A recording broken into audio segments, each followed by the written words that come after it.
Very good morning to each and everyone out there.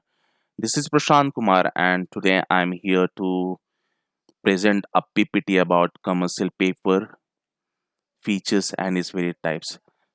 नमस्कार भाइयों और बहनों, मेरा नाम प्रशांत कुमार है और आज इस सुबह मैं एक पीपीटी के द्वारा कमर्शियल पेपर का फीचर्स एंड टाइप्स बताने की कोशिश करूंगा। Thank you so much. और आप सभी को आपकी खजाना चैनल में कोटि कोटि अभिनंदन। Thank you so much. Paper की फीचर्स एंड टाइप्स जो आप देख सकते हैं कि इसकी जो टाइप्स है, फर्स्ट है bill of exchange, second one promissory note, third one cheque. ये जो तीनों हैं ये कमर्शियल पेपर का टाइप्स होता है। ये चीज यहाँ पे समझने की कोशिश की।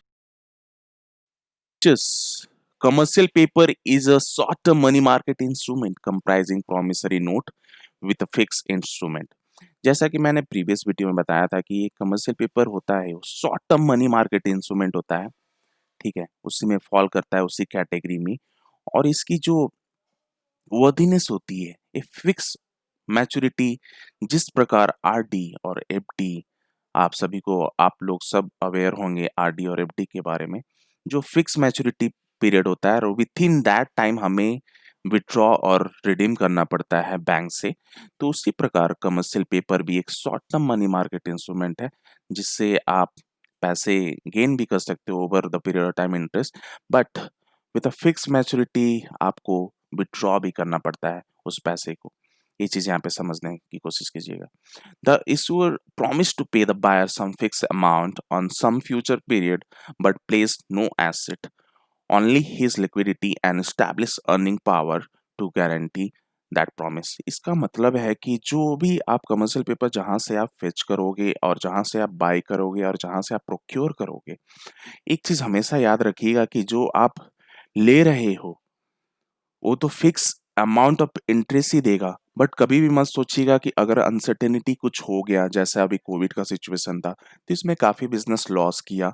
और यहाँ पे ब्लू चिप कंपनी भी अगर लॉस करेगा तो आपका जो पे ऑफ होगा, जो आपकी जो रिटर्न्स होगी, वो काफ़ी डिक्लाइन करेगा मार्केट में। वो चीज़ समझने की कोशिश कीजिए। यहाँ पे कंपनी डायरेक्टली बोल रहा है कि वो आपको फिक्स अमाउंट ऑफ इंटरेस्ट देगा, बट वो प्लेस नहीं कर रहा है, आपको गारंटी नहीं दे रहा है कि एसेट भी अपना लगाएगा, सो दैट वो आपको फ्यूचर में कुछ अनसर्टेनिटी होगा, अगर वो प्रॉफिट नहीं कर पाए तो उस समय आप लोग को रिटर्न देने के लिए वो अपना एसेट को बेचेगा, चाहे वो करेगा। वो चीज़ करने वाला नहीं है कंपनी। यहाँ पे डायरेक्टली कंपनी ने स्टेट कर रहा है। ठीक है, only his liquidity and establish earning power.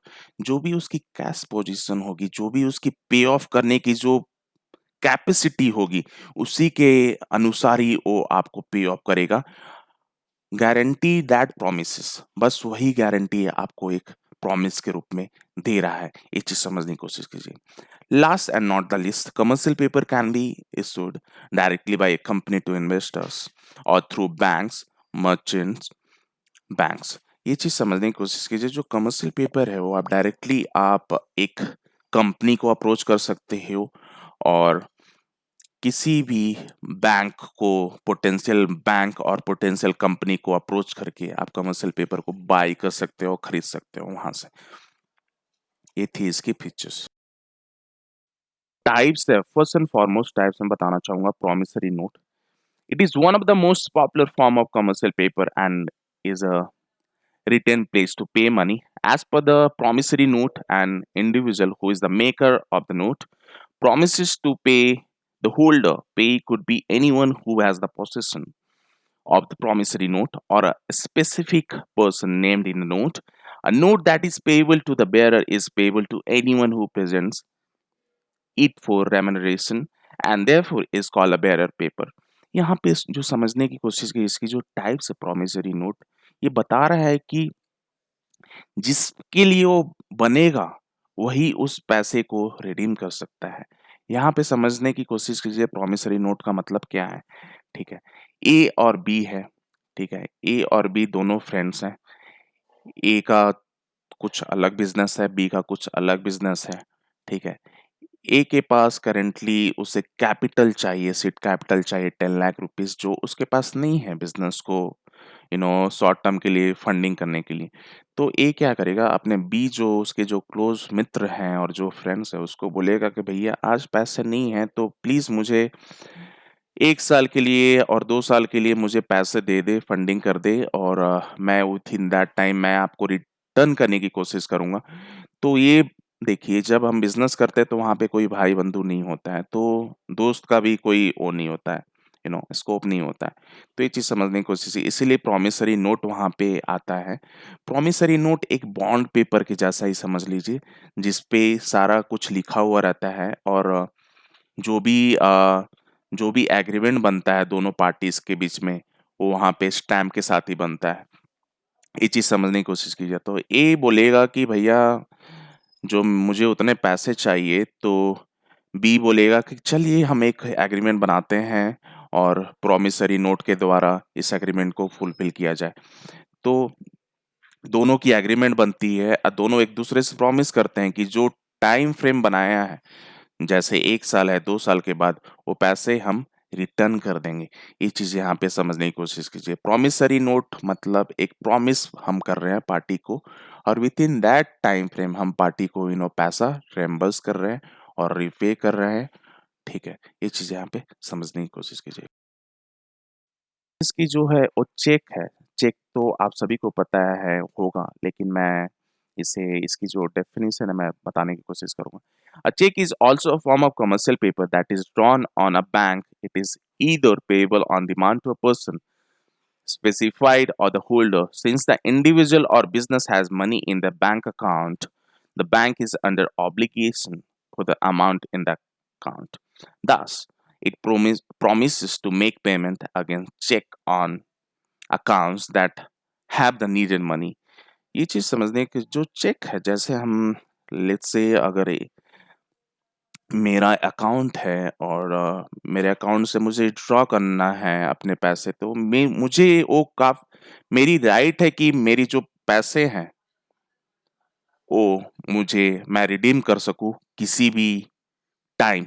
और ये बैंकर जो बैंक जितने भी कमर्शियल बैंक हैं उनका वो हक बनता है कि जो मेरे पैसे हैं वो मुझे पे ऑफ करे। ये चीज़ यहाँ पे समझने की कोशिश कीजिए। और एक चेक भी एक कमर्शियल पेपर के अंदर ही आता है। इसका उसमें क्लियरली लिखा हुआ रहता है कि सो एंड सो पार्टी को आप यू नो पैसा दो और जिसके अकाउंट से जाएगा उसका नाम लिखा हुआ रहता है और उसकी स्टैंपिंग और जो भी अकाउंट नंबर लिखा हुआ रहता है। तो एक तरह का एक फॉर्म है जो बैंक को आदेश देता है कि सो एंड सो बंदे को आप पैसे दो, बिकॉज़ उसके अकाउंट में वो पैसे हैं और उसका वो हक बनता है उस पैसे पे। तो यहाँ पे जो पार्टी है, जो बैंकर है, वो ऑब्लिगेशन है, वो लायबल टू पे है। उसको लायबल है वो बंदे को पे ऑफ करने के लिए। एक चीज़ यहाँ पे समझने की कोशिश कीजिएगा। और द लीज, ड्राफ्ट और बिल ऑफ एक्सचेंज। ड्राफ्ट और बिल ऑफ एक्सचेंज का मतलब है, इसकी जो परिभाषा है, डेफिनेशन है, मैं बताने की कोशिश करूंगा। It is the three party paper confirming the payment. In this case it is the drawer who issues the order to pay, whereas the drawee is the party to whom the order to pay is given. One of the most common example of the draft is cashier's check. The draft or the bill of exchange is commonly used to safeguard payment in transactions that involve shipping of products overseas. ये चीज़ समझने की कोशिश कीजिएगा। जो draft और bill of exchange है, more over ये जो काम करता है वो सिमिलर होता है। ये चीज़ समझने की कोशिश कीजिएगा। इससे मैं एक एग्जांपल देना चाहता हूँ कि ए है और बी है। ए की बिजनेस इंडिया में है और लेट्स से बी की बिजनेस है वो लंदन में है। तो दोनों एक कॉन्ट्रैक्ट में आते हैं और दोनों, ए को कुछ चाहिए होता है। ए क्या करता है कि बी को अप्रोच करता है, भैया मेरे पास ये मशीनरी नहीं है जो अभी जो लेटेस्ट टेक्नोलॉजी है उसके अकॉर्डिंग मुझे अपने बिजनेस को अपग्रेड करना है। तो ए बी को अप्रोच करता है, ठीक है, और बोलता है कि मुझे वो मशीनरी वहाँ से सेंड कर दो। तो उस मशीनरी को सेंड करने के लिए भी पैसे चाहिए होंगे, उस खरीदने के लिए पैसे चाहिए होंगे। तो ये जो ट्रांज़ैक्शन को सिक्योर करने के लिए ये क्या करता है, एक बैंकर को इन्वॉल्व करता है और बैंकर को बोलता है कि मुझे वो पै जो मेरे बी जो दोस्त है लंदन में, उसके लिए मुझे ये पैसे एक डीडी के फॉर्म में मुझे बनाना है। तो यहाँ पे क्या करेगा, बैंकर है, बैंकर वहाँ पे बी के नाम से एक डीडी बनाएगा और उसके बैंक को सेंड करेगा। ये चीज़ यहाँ पे समझने की कोशिश कीजिए। तो यहाँ पे जो ए है वो ड्रॉयर है और एक पेयर है, बिकॉज़ वही पे कर रहा है और वही आदेश दे रहा है बैंक को कि बी को पे करे, ठीक है? और यहाँ पे वन व्हेरेas जो ड्रॉई है वो बी होगा, बिकॉज़ वही बंदा वहाँ पे रिडीम करेगा उस पैसे को। ये चीज़ें यहाँ पे समझने की कोशिश कीजिएगा, ठीक है?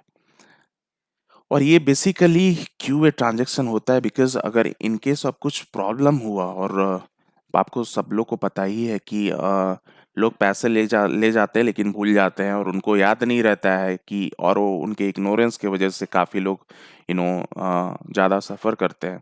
तो इस चीज़ों को अवॉइड करने के लिए बिल ऑफ एक्सचेंज और ड्राफ्ट बनता है कि आपका एक प्रूफ हो जाता है, एविडेंस हो जाता है, ठीक है? कि आपकी ये ट्रांज़ैक्शन हुई थी और इसीलिए यहाँ पे बैंक का इन्वॉल्वमेंट होता है।